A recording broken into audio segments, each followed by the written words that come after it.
There is something you may be holding so tightly that you can no longer see what it is doing to you.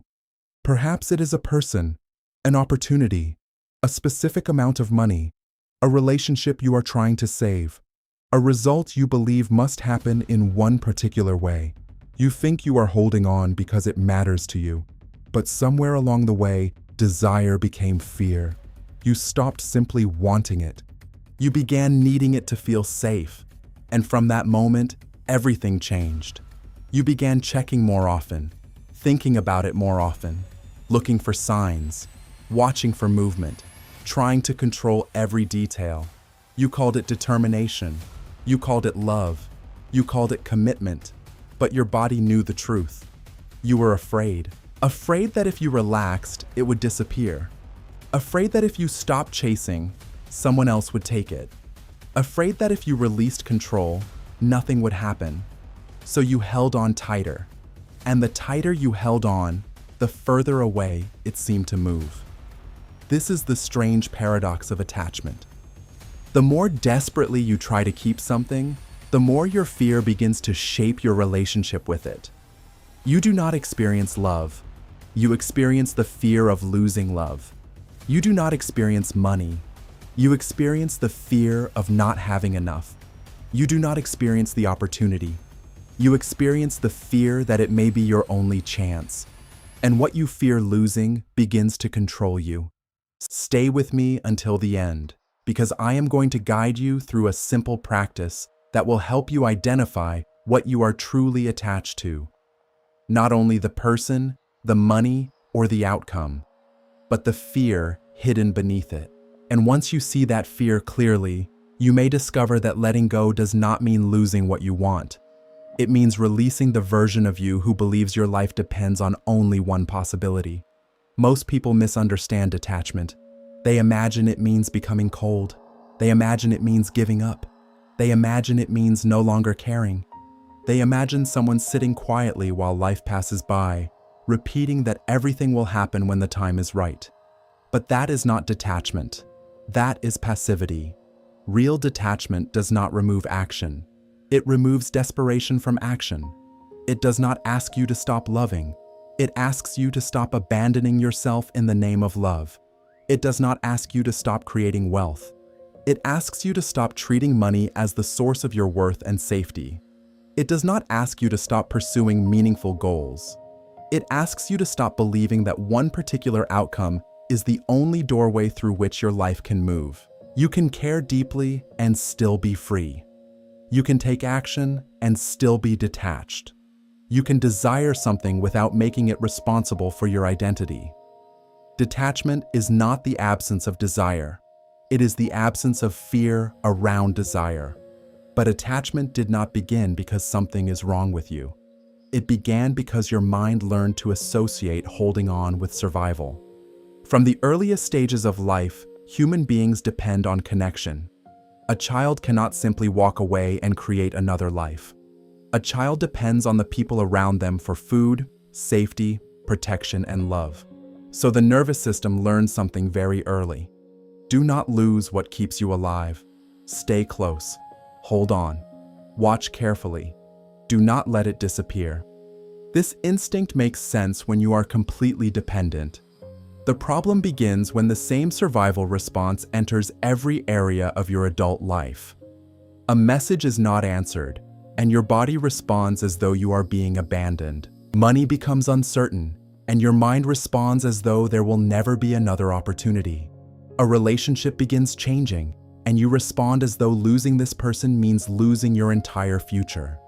A project slows down, and you respond as though this was your only chance to succeed. The situation is occurring in the present, but your nervous system is reacting from a much older place. A place that still believes there is only one source of love, one source of safety, one source of opportunity, one door, one person, one path, one chance. This is why attachment feels so powerful. It is rarely only about what is happening now. It is connected to everything your mind believes would happen if you lost control. Think about a person who is afraid of losing a relationship. They may call constantly, ask for reassurance, Analyze every change in tone. Try to become exactly what the other person wants. Ignore their own needs. Accept behavior that hurts them. Why? Because the relationship is no longer simply a relationship. It has become proof that they are lovable. If the person leaves, they do not only fear losing the relationship, they fear losing the evidence that they have value. So they hold on. But the more they hold on, the less of themselves remains inside the connection. They become watchful, anxious, reactive. They stop experiencing love and begin managing the possibility of rejection. And eventually, the very attachment meant to preserve the relationship makes genuine connection almost impossible. The same thing happens with money. A person may work constantly, check their balance repeatedly, fear every expense, refuse to rest, refuse to invest, refuse to take a new opportunity because it involves uncertainty. They may say they are being responsible, but beneath the responsibility, there may be a belief that money is rare, that it is difficult to create, that what is lost can never return. So even when money arrives, peace does not. The number changes. The fear remains. This is how you know you are attached not only to money, but to the feeling of control you hope money will give you. You believe you will relax when you have more. But the mind that fears scarcity often finds a new reason to worry, no matter how much arrives. Attachment says, when I finally have enough, I will feel safe. Detachment says, I will learn to create safety within myself, so fear no longer controls what I do with what I have. This does not mean ignoring reality. Bills still need to be paid, plans still need to be made, relationships still require communication, goals still require effort. Detachment is not pretending that practical life does not exist. It is changing the inner position from which you meet practical life. You can look at a financial problem and take action without turning the problem into a prophecy. You can have an honest conversation without begging another person to choose you. You can pursue an opportunity without believing that your future will be destroyed if it does not work. You can want something deeply while remaining open to the possibility that life may bring it in another form. This openness is powerful because attachment narrows your vision. It places your entire attention on one object. Imagine standing in an enormous forest while fighting over a single leaf. You are holding the leaf so tightly that you do not notice the trees around you. You believe the leaf is everything. You argue for it, lose sleep over it, fear that someone may take it. Meanwhile, the forest remains invisible. This is what attachment does. It makes the small part of life you can currently see feel like the whole world. You may believe that one job is your only source of income. One relationship is your only chance to experience love. One idea is your only path to success. One mistake has destroyed your future. One rejection means you are not wanted. But you are looking at a leaf. Life is the forest. You cannot see the forest when fear has placed your entire attention on one small part of it. And perhaps this is the real reason letting go feels frightening. You do not yet trust that something else exists beyond what you are holding. You may know intellectually that there are other people, other jobs, other ideas, other possibilities. But emotionally, the mind still says, "This is all there is." That sentence creates attachment. This is all there is. This person is all there is. This opportunity is all there is. This amount is all there is. This life is all there is. And if this is all there is, then of course you will hold on with fear. But what if your vision is incomplete? What if you are trying to save something that has already completed its purpose? What if you are chasing a person who can only meet the version of you that keeps abandoning yourself? What if you are staying in an environment that reinforces the exact identity you are trying to outgrow? What if the thing you fear releasing is occupying the space needed for something more aligned to enter? There comes a moment when holding on becomes more painful than letting go. You know this moment. Something inside you becomes tired, not angry, not impulsive, simply tired of fighting for something that requires you to become smaller. You become tired of waiting for the message, tired of trying to convince someone, tired of proving your worth, tired of accepting less because you are afraid there will be nothing else, tired of calling anxiety love, tired of calling exhaustion ambition, tired of calling fear responsibility. And for a brief moment, you imagine opening your hand. You imagine no longer checking, no longer pushing, no longer trying to control every possible outcome. And beneath the fear, there is relief. That relief is important. It does not necessarily mean you must leave immediately. It does not mean the relationship cannot heal. It does not mean the goal is wrong. It means your inner system is asking to be released from the way you are carrying it. Sometimes you do not need to release the desire. You need to release the pressure around the desire. You do not need to stop loving the person. You need to stop asking the relationship to repair every wound you have never faced. You do not need to abandon the project. You need to stop measuring your value by its immediate success. You do not need to stop wanting financial growth. You need to stop believing that the number in your account decides whether you are safe, intelligent, or worthy. There is a difference between holding something and allowing it to move. Hold your hand in front of you. Imagine placing a small bird in your palm. If you keep your hand open, the bird can rest. It may stay. It may fly. But there is space for life to move. Now imagine closing your fist around it because you are afraid it may leave. You may keep the bird from flying, but you will also destroy the very thing you wanted to protect. This is what happens when love becomes control, when ambition becomes obsession, when security becomes fear, when desire becomes attachment. You close your hand, and then you wonder why what you love no longer feels alive. Detachment is opening the hand. It is saying, I desire this, but I will not imprison myself or anyone else to keep it. It is saying, I will take the actions available to me, but I will not allow one outcome to become my entire identity.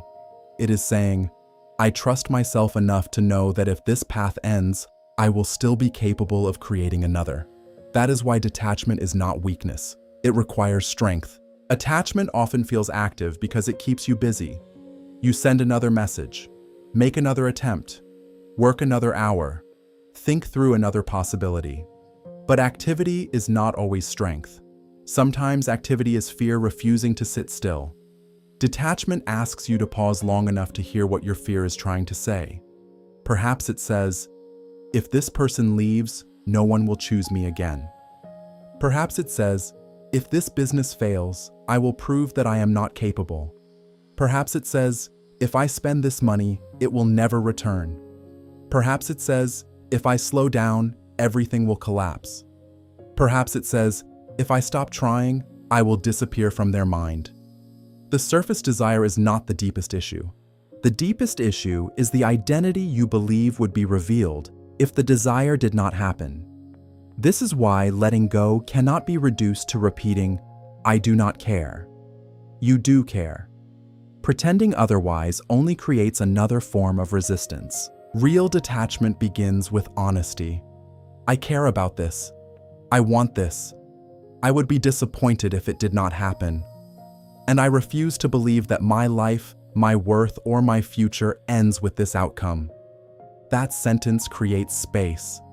There is an old human pattern of returning to what is familiar, even when the familiar is painful. People remain in jobs that exhaust them, relationships that diminish them, environments that constantly reinforce fear, not because they enjoy suffering, because they know how to survive there. The unfamiliar may contain freedom, but it also contains uncertainty, and the nervous system often chooses familiar pain over unfamiliar possibility. You may have said, I know this is not good for me, but I cannot let it go. What you may truly mean is, I do not know who I will be without it. That is the hidden bond. Your identity has formed around the struggle.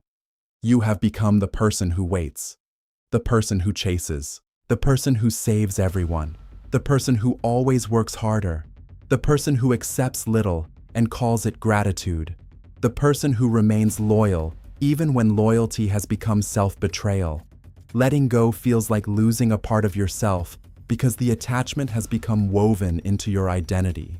But perhaps you are not losing yourself. Perhaps you are releasing a role you were never meant to perform forever. The role of the pursuer, the rescuer, the one who is always overlooked, the one who must prove their worth, the one who receives only after suffering, the one who believes love must be earned, the one who believes success must hurt, the one who believes rest is dangerous. You may not be attached only to the thing. You may be attached to the version of yourself that knows how to live around it. This is why detachment is a form of transformation. You are not only releasing an outcome, you are releasing an identity. And identities resist death, even painful ones. The old identity will tell you that letting go means failure. It will say, you wasted your time. You should have tried harder. They will forget you. Someone else will get what was meant for you. You will regret this. But listen carefully. There is a difference between giving up because you feel powerless and releasing something because you finally recognize your power. Giving up says, there is nothing I can do. Detachment says, I can choose where my energy goes. Giving up says, I have lost everything. Detachment says, I refuse to lose myself. Giving up collapses. Detachment rises. It sees the larger landscape. It remembers the forest. This is why true detachment often looks like elevation. You stop fighting for what requires you to remain at the same level. You stop accepting a small life simply because it is familiar. You stop holding on to the little you have because you are afraid that more does not exist. You begin asking a different question. Not, how can I force this to stay? But, what kind of life becomes possible when I no longer organize everything around fear? Perhaps the answer is uncomfortable. Maybe you need to become more visible, create another source of income, learn something new, meet different people, set a boundary, leave an environment, ask for support. Stop repeating the same conversation. Stop trying to receive love from someone who only responds to your absence. Stop waiting for permission. Detachment is not simply emotional. It eventually becomes action. If you truly release scarcity, your behavior changes. You no longer treat one opportunity as the last opportunity. You begin creating more. You begin learning. You begin connecting. You begin asking. You begin moving. If you truly release the fear of rejection, your behavior changes. You communicate clearly. You stop performing. You stop chasing people who give you fragments of attention. You become willing to be disliked by those who only accepted the version of you without boundaries. If you truly release attachment to a specific outcome, your creativity returns. You see alternatives. You notice different paths. You stop trying to force life through one narrow opening. This is why things sometimes begin moving when you stop chasing.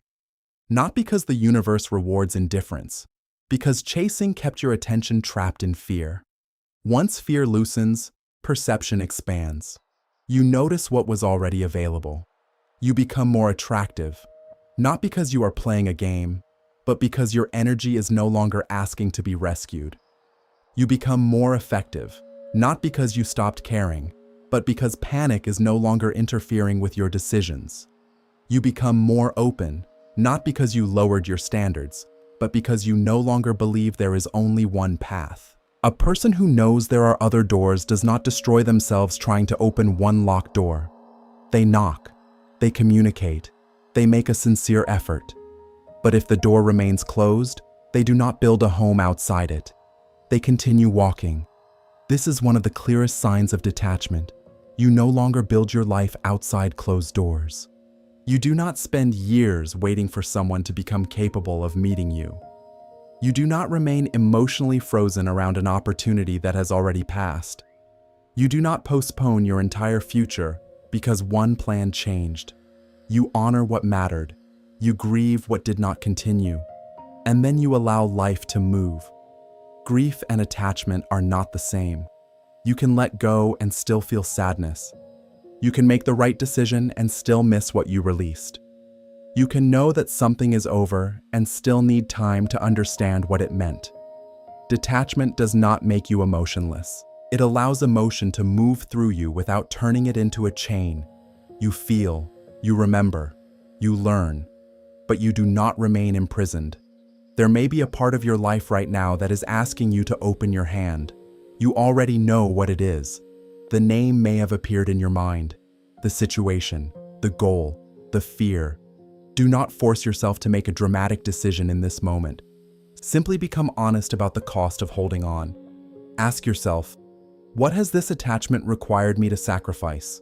Your peace, your sleep, your dignity, your time, your creativity, your self-respect, your ability to notice other opportunities, your capacity to enjoy what is already present?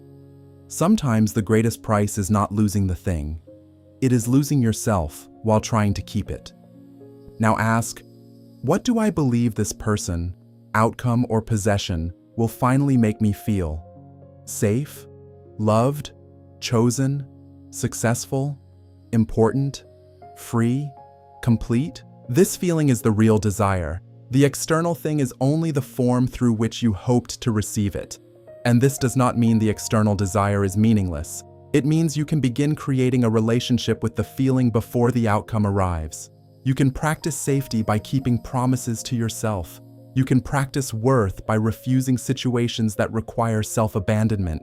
You can practice freedom by making one decision that is not controlled by fear. You can practice abundance by recognizing that one closed path does not eliminate every path. You can practice love by no longer speaking to yourself in the voice of those who failed to love you well. When the feeling becomes less dependent on the outcome, the attachment begins to loosen. You still desire, but you no longer beg. You still act, but you no longer panic. You still care, but you remain connected to yourself. And from this position, you are ready for the practice I promised you. You can do this tonight or tomorrow morning. Choose one thing you feel attached to. Only one. Do not choose the largest problem in your entire life. Choose the one that is creating the most mental noise right now. Write this sentence. What I am afraid will happen if I let go of control is... Then complete it without editing yourself. If I stop chasing this person, they will forget me. If I stop worrying about money, I will become irresponsible. If I release this plan, I will have nothing. If I stop working constantly, I will fall behind. If I accept that this has ended, I will have to begin again. Write the truth. Now ask yourself, is this fear a fact, or is it the story my mind created to keep me attached? Do not rush the answer. Some fears contain practical information. Respect that information, but fear often presents one possibility as though it were the only possibility. Your task is to widen the picture.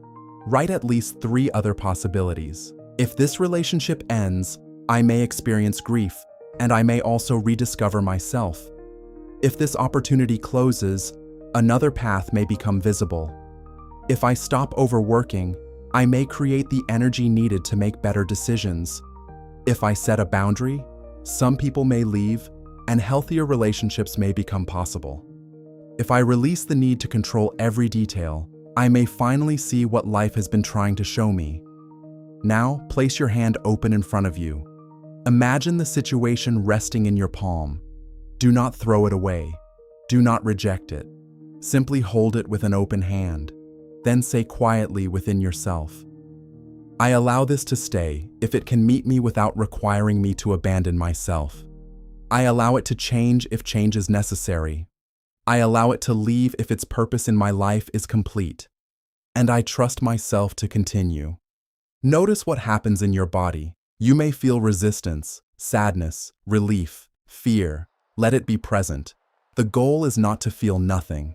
The goal is to prove that you can remain with yourself while uncertainty exists. Now choose one detached action, not a passive action, a clear one. Maybe you will stop sending another message and allow space for the other person to reveal their effort. Maybe you will apply for a different opportunity instead of depending on only one. Maybe you will create a financial plan rather than checking your balance with fear. Maybe you will set a boundary. Maybe you will rest for one evening without believing the world will collapse. Maybe you will remove an object, a conversation, or a habit that keeps pulling you back into the old identity. Maybe you will take one step toward a larger life. The action should communicate one thing to your mind. My future is larger than this attachment. For the next 7 days, observe every moment when you want to close your hand again. Every time you want to chase, check, or control, pause. Ask, am I acting from clarity, or am I trying to escape fear? If the action comes from clarity, take it. If it comes from panic, wait until your body becomes calmer. Not forever, only long enough to stop allowing fear to make the decision. This pause will change more than you imagine. You may discover that many things you called intuition were actually anxiety. You may discover that many things you called effort were actually control. You may discover that many things you called love were actually fear of being alone. And you may also discover that beneath all of this, you are far more capable than you believed. You can lose a path and create another. You can be rejected and remain worthy. You can release someone and still honor what you felt. You can experience uncertainty without turning it into catastrophe. You can want more without hating what you have. You can open your hand without losing yourself. Perhaps what belongs in your life does not need to be imprisoned to remain. Perhaps what leaves creates space for something you could not see while your hand was closed. Perhaps the thing you are chasing is not moving away from you. Perhaps you are moving away from yourself while trying to reach it. Come back. Come back to your body, your dignity, your time, your attention, your own life. You do not need to stop caring. You need to stop disappearing. And when you stop disappearing, everything changes. Your decisions become clearer. Your relationships become more honest. Your actions become more powerful. Your energy returns. You begin to notice the forest again. You see that there are other paths, other doors, other people, other ideas, other forms of love, other ways to create, other versions of your future. And perhaps this is why life begins moving when you stop chasing, not because you became indifferent, because you finally became available to more than one possibility. If you are ready to release the fear beneath your attachment, write in the comments. I open my hand, but I do not abandon myself. Let that sentence mark the moment you stopped confusing control with safety. You are allowed to desire deeply. You are allowed to love. You are allowed to create, pursue, and build. But you are also allowed to remain free. Because what is truly meant to grow with you will never require you to become smaller just to keep it.